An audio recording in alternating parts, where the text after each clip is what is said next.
It is time now for our Spotlight program here on this Monday morning. We welcome Mendy in from the Fairfield Area Chamber of Commerce. It is Chamber Talking on Monday. Hi, Mendy. How are you? I'm good. How was your weekend? It'd be better if I turned your microphone on. That'll be good. I'll ask again. Hi, Mendy. How are you? It's so Monday. That is such a Monday thing to do, is not to turn the mic on.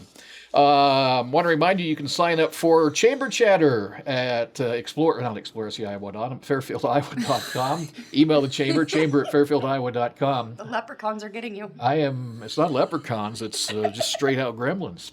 I got a Monday morning fog.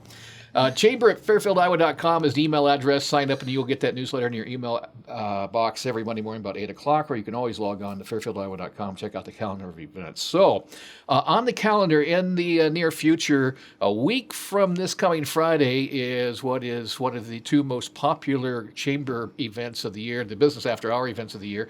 You know, we just had Pete Nelson in last hour.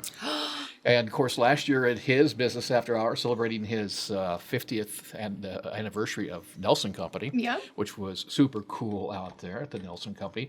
The next super cool, they're all cool, but the next super cool one is going to be on the 17th, St. Patty's Day. And it's very appropriate that it's on St. Patty's Day this year because it's at Morrissey Law Office. Yes, absolutely. And it's one of my favorites. Although John likes to get me to sipping on that whiskey, and then I'm like... the Irish whiskey room. That's how our TikTok got started. I'm not even going to lie. We were going to do a TikTok, and we got some really great people singing at Morrissey Law Business After Hours, and we decided to start our TikTok with that. You know it's going to be a good Business After Hours, or just a good time, when there's actually an Irish whiskey room. Yes. I didn't realize, oh my goodness, I tried so much stuff. I was very not feeling well the next day at the legislative forum, but nobody could tell. I had my heels in my suit on. Now, that brings up a good point. So the next Business After Hours is on the 17th at Morrissey Law Office. They'll probably get things underway about 4 o'clock in the afternoon. You'll want to use that north entrance in the alleyway there. That's the one that's most everyone uses, goes downstairs. But then the next day is your next legislative forum. Yes, absolutely. This time, Helena will not be able to join us. She has a family wedding out of state, but the gentleman will be there, and they've been doing all kinds of things up there, so we'll have some great conversation pieces. Now, last time we talked about it, the legislative forum was talking about agriculture and education. Do you have a topic set up for the 18th? Arts and culture are for sure going to be one. The Fairfield Arts and Convention Center is a really great supporter of that event, and we would want to make sure that they can ask a question in regards to that. And then we'll talk to Jeff and Adrienne and see what they're working on, and they kind of help us pick the topics from there. All right, so again, mark your calendar, the 18th of March at the Fairfield Arts and Convention Center. You have a couple of guests today, so I'm going to let you take the reins. Thanks, friend. Well, good morning, gentlemen. Good morning. Good morning. Okay, Lou and not Diane. Diane is being played by... Tommy Brower. There we go. Perfect. I was like, I'm going to say that wrong. We'll just let you do it. Okay, so you are with the Fairfield Area Community Theater. We are. So you have an upcoming event. Tell me about it. Well, we created something completely out of whole cloth here. Basically, the nut of it is Fairfield Area Community Theater looks to produce some big shows. When we do that, we have to pay a royalty fee for a big show. And given that we're coming out of this health crisis situation, we didn't know, the Community Theater Board didn't know whether we could guarantee an audience large enough over a 4 to 6 night run to pay for thousands of dollars for royalties, plus the mounting expenses of a show.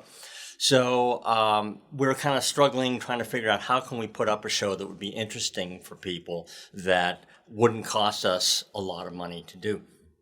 So at the same time we're having that conversation, Meredith Simpson's Thirsty Word event was producing a thing for the holiday season, actually the Halloween season, and we're talking a year and a half ago. So, you know, and she did a little tiny radio thing with 2 actors. She asked me to be one of the actors.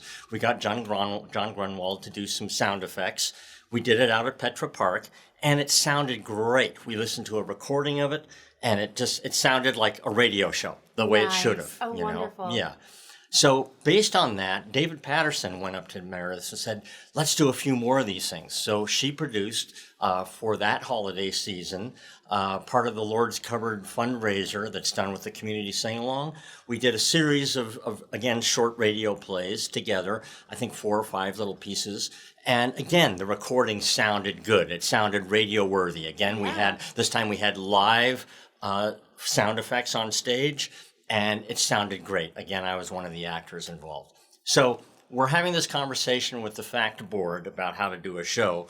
I'm involved with these little radio productions over here. So then I went to Meredith and said, what about we do something full-size, a full-size radio show, a la Prairie Home Companion. Oh my goodness. Full-on variety show, you know. Guest musicians, get it on the radio, the works.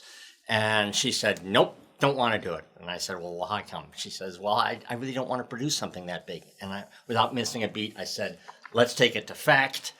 F.A.C.T might produce it. I love it. Well, we talked about there's so much talent in Fairfield. Why we didn't already do this, right? Like we didn't have somebody who could write the play and direct the play and produce the play and all the things that happen in that. Yeah. I've been kind of thinking, I'm involved in both the film community as well as the acting community. And I've been thinking for a while that I'm surprised there aren't larger projects happening that would have a broad interest to a wide audience membership, not only within locally here, but across the Midwest ultimately. And, the talent base is here. And whether it's from the producing level, the writing level, the acting level, however you look at it, the audio, the soundscape, the works. And, here we are doing this thing. It's oh my goodness. All right. So tell me about what's the play about? Tommy, you want to jump in? Sure. This play, or the radio show, is a series of sketches, poetry, musical numbers, dance numbers. Of course, Lou had mentioned the sound effects, the live Foley sounds on stage, based around the theme of Iowa and what it means to live in Iowa, to be an Iowan, and we examine that from a lot of different perspectives, from historical perspectives, some comedic. So there's some comedic pieces in there. That focus on well-known Iowans. There's some personal stories amongst these that have been written, and it's just as we refer to it as a variety show, that's exactly what it is. It's pretty broad in content, but sort of narrow in the scope of what it's about, and being very Iowa centric. Oh my gosh, I love it. So how many plays you guys have been doing this for a while? Well, in terms of, we kind of got reborn in 1989. It was actually started back in 76, I believe. Wow. Back when Parsons was here, Sid Spade was directing, and Sid would bring in known actors from around the country. One actor to kind of be a headliner that the students would get to work with, and he had a very successful program.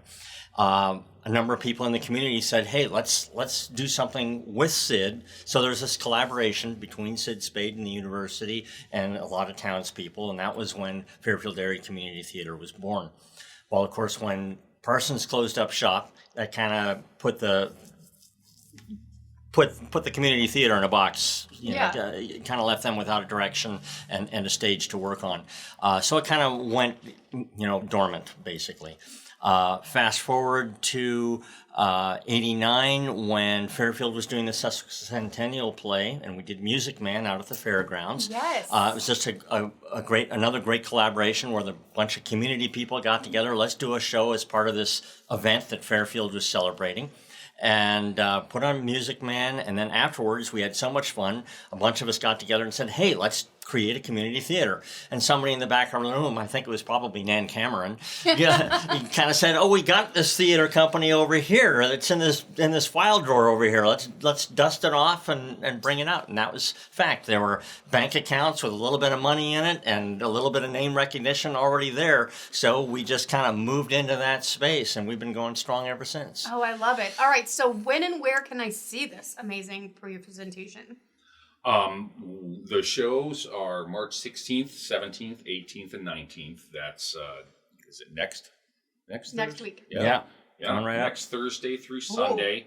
Crunch time. 7 or 7:30. I think You know what? I know when our call is. I know when I'm I supposed think to it's be there. 7:30. I think it's Now 7:30. you made me second guess myself. And then the Sunday show is a matinee show. That'll be at 3:00. That is Yes. the 3. There you So, go. yeah. Perfect. Okay, so what are each of you doing in this variety show? Can you give me a sneak peek? Are you doing something? We're both actors. Yep. We do, a variety of different roles, different sketches. There's, I play probably,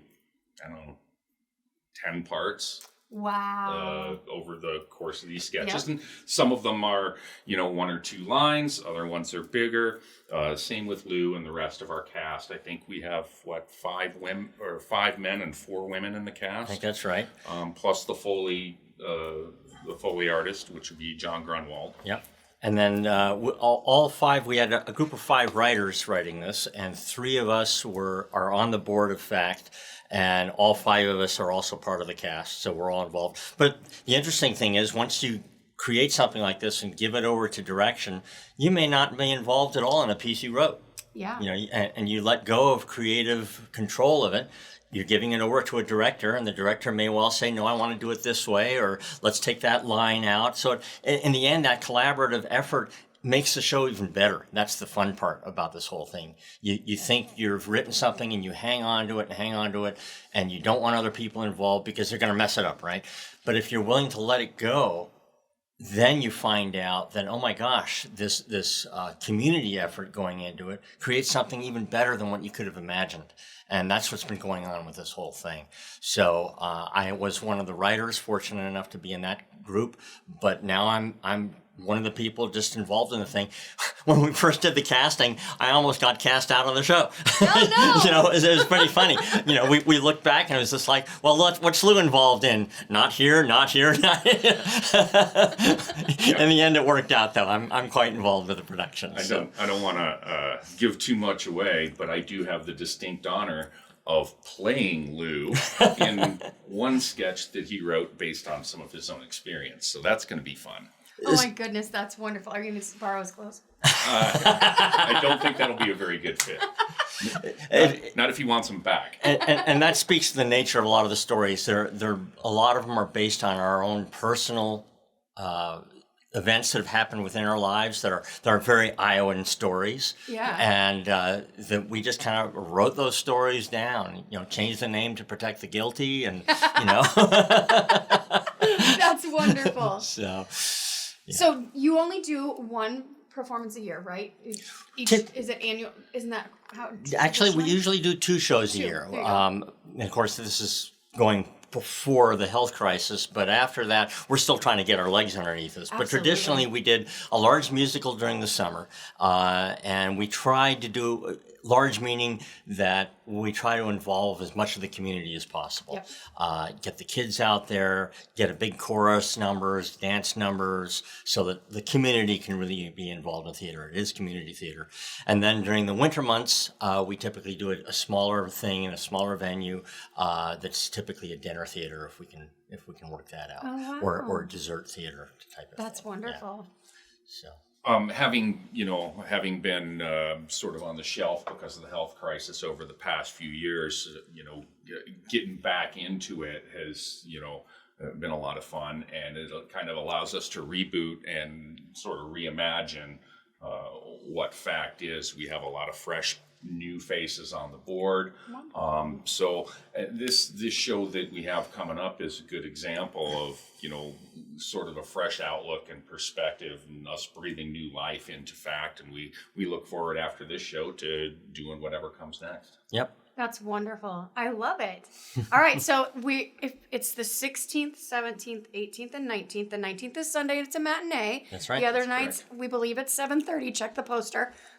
And, And watch Chamber Talk. and the tickets will be Chamber available Talk. through the Fairfield Arts and Convention Center. It's at the convention center. Yeah, Wonderful. What do you think, Steve? Well, I think it sounds awesome. And also, we're going to capture one of the productions and rebroadcast it here because it is essentially a radio play. And again, in the mind of Prairie Home Companion. I've been to a taping of Prairie Home Companion. I do know that theater is more than the people who are out in front of the curtain. There's a lot of people behind the curtain. That seems that this particular production probably doesn't have that great of a need behind the scenes. What will a set look like when we show up at the Sondheim? What we're looking at is the possibility of doing some projections. They've got a great setup over there where you can do rear projections on a screen that can be behind the whole action. So we're looking at the possibility of kind of putting one image up per little sketch or per series of sketches, something like that, to kind of capture the energy of that story. But beyond that, there won't be a whole lot of sets because it is designed to be an audio storytelling adventure. And we might, as the actors do different characters, they might give a nod to that character with a hat or a scarf or something along that line, just to kind of give the audience more engagement visually. But it's really going to be actors with their scripts on stage. We're not memorizing it. It's because it's radio, you know, and we'll have our music stands and put our script on the stage and we'll deliver the story. I was just going to ask that. Will there be live musicians? Because that transition from segue from one story to the next, that segue is usually filled with music. Is that what we're going to see? Yep. Absolutely, yeah. Visually minimalist, like Lou was saying, in contrast to what you would normally see with a big show, but we're filling up, you know, with music in between. Fully involved and immersed. Yep. Absolutely. Jim Edgerton is directing, and he's going to have a live band on stage, creating what I call a soundscape or a musicscape underneath the sketches and the entire piece. And then we also have guest musicians, Society of Broken Souls. Dennis James and Lauren Shapter will be coming out as guest musicians. Well, someone who is a radio rat, a lifetime radio rat, who absolutely loves Prairie Home Companion, and the old Prairie Home Companion. I love the new aspects of Prairie Home Companion as well, but all sorts of radio plays. In fact, I stream a lot of them at night, listening to old Jack Benny shows and Burns and Allen and things of that nature. I love those kind of things, so I cannot wait for this production. Again, the 16th through the 19th, Fairfield Arts and Convention Center. You can learn more at fairfieldacc.com. I do know F.A.C.T does have. Do you operate a Facebook page? Yes, we do. And more information there as well? Yep. Yes. All right. The title of the production? Iowa. It's all right, if you like that sort of thing. It is 5 minutes for the top of the hour. That is our Chamber Talk here on this Monday. I do want to remind you, we do capture Chamber Talk with video camera, which means you can go to the Fairfield Media Center's YouTube page and catch today's interview and interviews in the past as well of Chamber Talk here on KMCD. And look at the markets just around the corner on 1570 KMCD.